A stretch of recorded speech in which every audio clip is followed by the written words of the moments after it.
తూర్పుగోదావరి జిల్లా రాజమండ్రిలోని timber yard ప్రాంతంలో over head tanker ప్రారంభోత్సవ కార్యక్రమాన్ని నిర్వహించారు. ఈ కార్యక్రమానికి ముఖ్య అతిథిగా ఎమ్మెల్యే ఆదిరెడ్డి శ్రీనివాస్ హాజరై ట్యాంకును ప్రారంభించారు. ఈ సందర్భంగా వేసవి కాలాన్ని దృష్టిలో పెట్టుకుని సుమారు 3,06,00,000 రూపాయల వ్యయంతో 1000 లీటర్ల సామర్థ్యంతో ఈ ట్యాంకు నిర్మించినట్లు ఆయన తెలిపారు.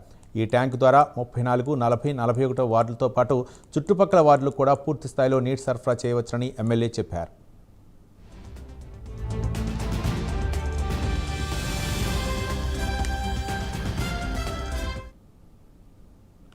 లీటర్స్ అంటే సుమారు 10 లక్షల లీటర్ల నీటి సామర్థ్యం కలిగిన ఓవర్ హెడ్ ట్యాంక్ ని ఈరోజు కూటమి ప్రభుత్వం 15th ఫైనాన్స్ కమిషన్ నుంచి 3,06,00,000 రూపాయలు ఖర్చు పెట్టి నిర్మాణం చేసుకొని ఈరోజు అధికారికంగా ప్రారంభించుకుంటున్నామని చాలా గర్వంగా తెలియజేస్తా ఉన్నాం.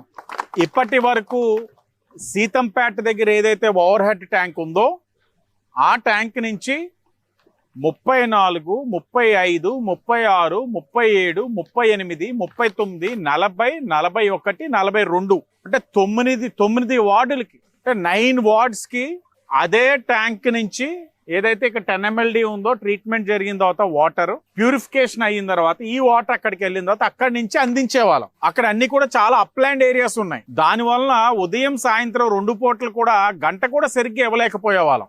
పదే ప్రజలు అనేవారు ఈ ఇబ్బందిని ఎలా అధిగమించాలనేది. దాన్ని దృష్టిలో పెట్టుకుని ఏదైతే ఈ ఓవర్ హెడ్ ట్యాంక్ నిర్మాణం జరిగిందో ఈ రోజు ప్రారంభించుకున్నామో ఈ ట్యాంక్ ఎక్స్క్లూజివ్ గా సంపూర్ణంగా 34వ వార్డు ఏదైతే నిర్మాణం జరిగిందో 40వ వార్డు పక్కనే ఉన్న 41వ వార్డు ఈ 3 వార్డులతో పాటు ఈ 3 వార్డులు మొత్తానికి ఇస్తూ పార్షియల్ గా 35, 36, 37, 38, 39, 42 వార్డులకి పార్షియల్ గా అంటే నేను ఇప్పుడు చెప్పిన ఏదైతే వార్డులు ఉన్నాయి ఈ వార్డులు అన్నిటికీ కూడా సీతంపేట దగ్గర ఉన్న ఓవర్ హెడ్ ట్యాంక్ నుంచి కూడా వెళ్తాయి.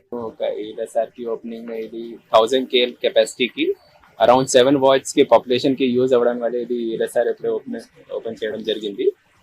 స్పెసిఫిక్ గా ఈ ఏరియాలో కొంచెం అప్లైన్ ఏరియా ఉన్నాయి కాబట్టి అక్కడ డే లైన్ వరకు టోటల్ 1 hour మనము we are not able to supply water this time.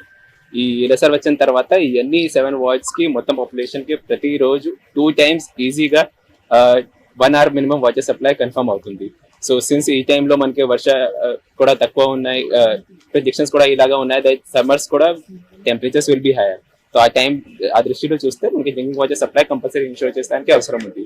Second మనకి నెక్స్ట్ ఇయర్ పుష్కరం ఆల్సో ఉంది కాబట్టి అక్కడ మనకి ఓవరాల్ కెపాసిటీ ఎన్హాన్స్ చేసడానికి కంపల్సరీ అవసరం ఉంది. ప్రతి ఒక్క పర్సన్ కి ఇండివిజువల్ హౌసెస్ లో కూడా ఎక్స్ట్రా ఫ్యామిలీ మెంబర్స్ రిలేటివ్స్ కూడా వస్తారు. సో ఇంటికి లెవెల్ తక్ మనకి ఇది బయటకి.